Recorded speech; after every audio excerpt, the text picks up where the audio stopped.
Okay, guys, happy St. Patrick's Day. I hope that you have enjoyed your Tuesday and are staying happy, healthy, and safe. Today, we are going to look at kind of a continuation of what you were doing yesterday with Miss Roberts. So our learning goal is to look at what is surface area and how to calculate it.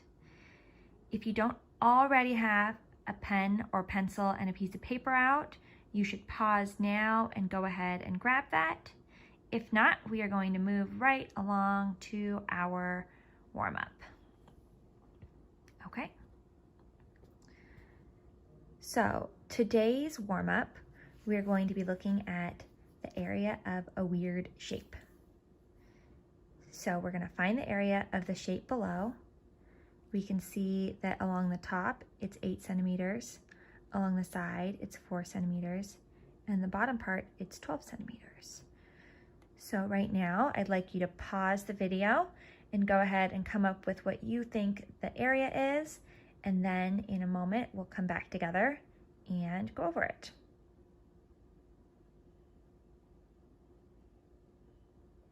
Okay, so you should have completed the warm-up on your own at this point.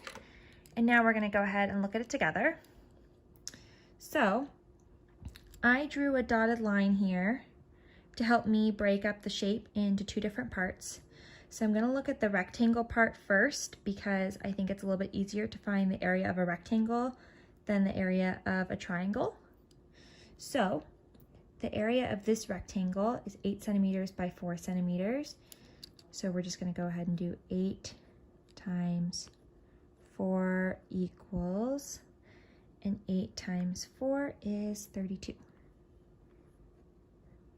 Now, when we look at the triangle, we don't exactly know what the bottom of the triangle is yet, but we can figure it out because since the top is 8 and the bottom is 12, we know that this little section right here needs to be the difference. So it needs to be 12 minus 8, which equals 4. Because once we have that this is 4 inches, we can see that 4 inches plus 8 inches equals the total 12 inches that's on the bottom. So now that we know that the bottom's 4 inches and the height of this guy is, oh, I'm sorry guys, my bad. We are not dealing with inches today. We are dealing with centimeters. So 4 centimeters. And the height is also 4 centimeters, we can go ahead and figure out the area of the whole thing. So first, I'm going to multiply the 2 together, 4 times 4.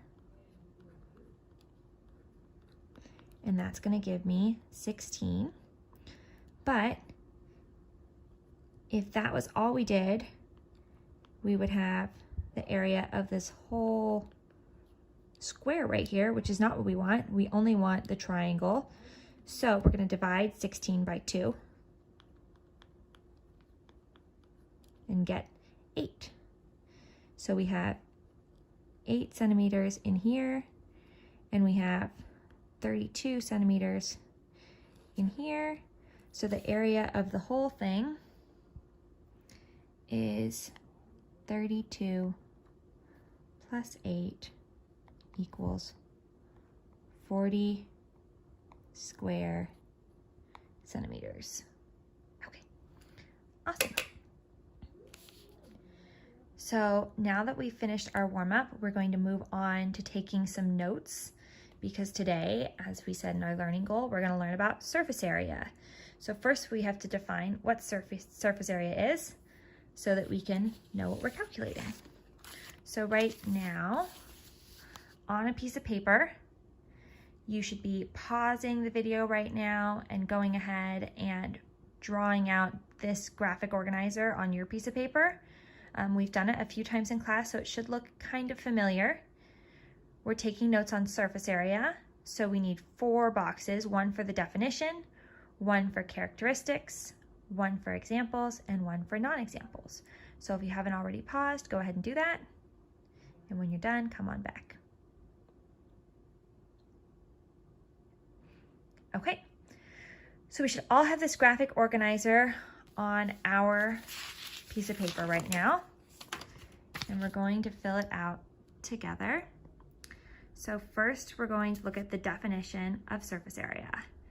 And surface area is the total area of the outside of a 3D object.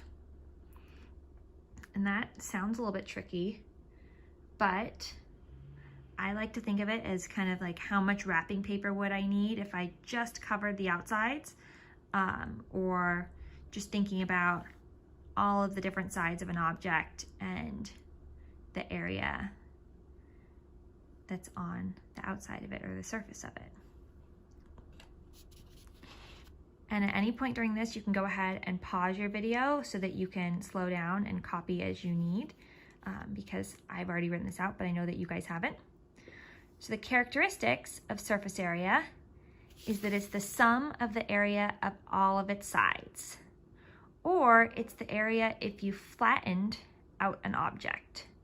So if you took like a cube and you flattened it out so that all of its sides were laying flat instead of in a 3D object.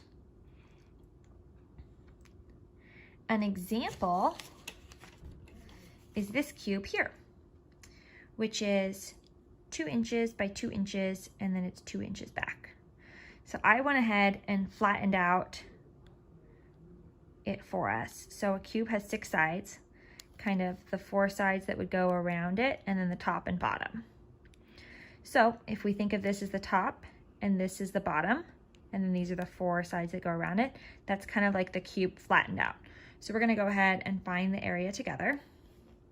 So this one is 2 by 2, which is 4, and we're gonna notice that all of them are 4 because all of the squares here are 2 inches by 2 inches. So now that we have that, we're gonna add them all together. So it's 4 plus 4 plus 4 plus 4, ooh, I ran out of room, plus 4 plus 4. And some of us might notice that it might be easier to do this in multiplication just because they're all the same number. But I'm gonna do it with addition just so that we can break it down and know what we're doing. So 4 plus 4 is 8, plus 4 is 12, plus 4 is 16, plus 4 is 20, plus 4 is 24. So we've got 24 square inches. And that is the surface area of that cube. A non-example would be the area of this rectangle because it's not a 3-dimensional object. So finding the area is just the area, it's not the surface area because this doesn't have any surface. So in order to make this a little bit easier for us to digest, I grabbed my math flux game and thought that we could find the surface area of this. So, as we can see, this box has a top, a bottom, and then has 4 sides, 1, 2, 3, and 4. And in order, just since you guys can't hold the box, we're gonna go ahead and label the sides. So this one's going to be our big side, and the bottom has the same area, so we're also gonna label that big side. Then on each of these sides, I'm going to label this one long side, and the side directly opposite it is the same area. So that's also going to be long side. Now we've got these 2 short sides. So big surprise, Miss Marquez labeled them short side, and the side immediately opposite this is also short side. Okay, so we've got all sides labeled. And then I traced each side. So this side here got traced, and then I measured each side and found that this length was 5 inches and that this length was 4 inches. So I did that for all 3 sides. So we've got the 2 big sides, we have 2 long sides and we have 2 short sides. Oh, I forgot to label this one. So we can go ahead and measure it together. So on this short side, we've got right around 4 inches. And then on this side, we have exactly 1 inch.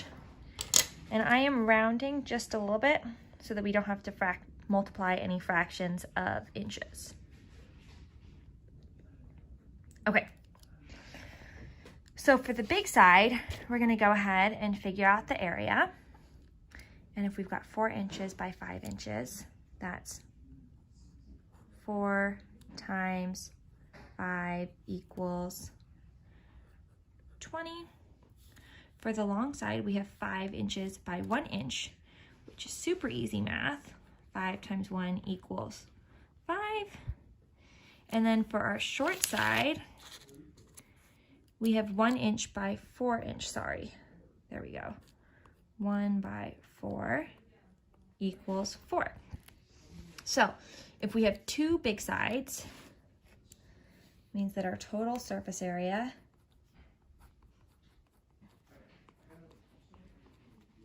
equals big side plus big side plus long side plus long side plus short side plus 1 more short side. So now, if I put our numbers on that, we've got our big side is 20. We have another big side, which is 20 again, plus another long side, which is 5, plus a long side, so another 5, plus our short side, which is 4, and 1 more short side, which is 4. So 20 plus 20 is 40. 5 plus 5 is 10. 4 plus 4 is 8. So we've got 40 plus 10 is 50, plus 8 is 58. 58 square inches. And that is all of it. And Sazzy's barking, which means that we are all done for today. I hope you guys have a good night, and we'll be sending out some links so that you guys can do some more math if you guys want. Have a good one.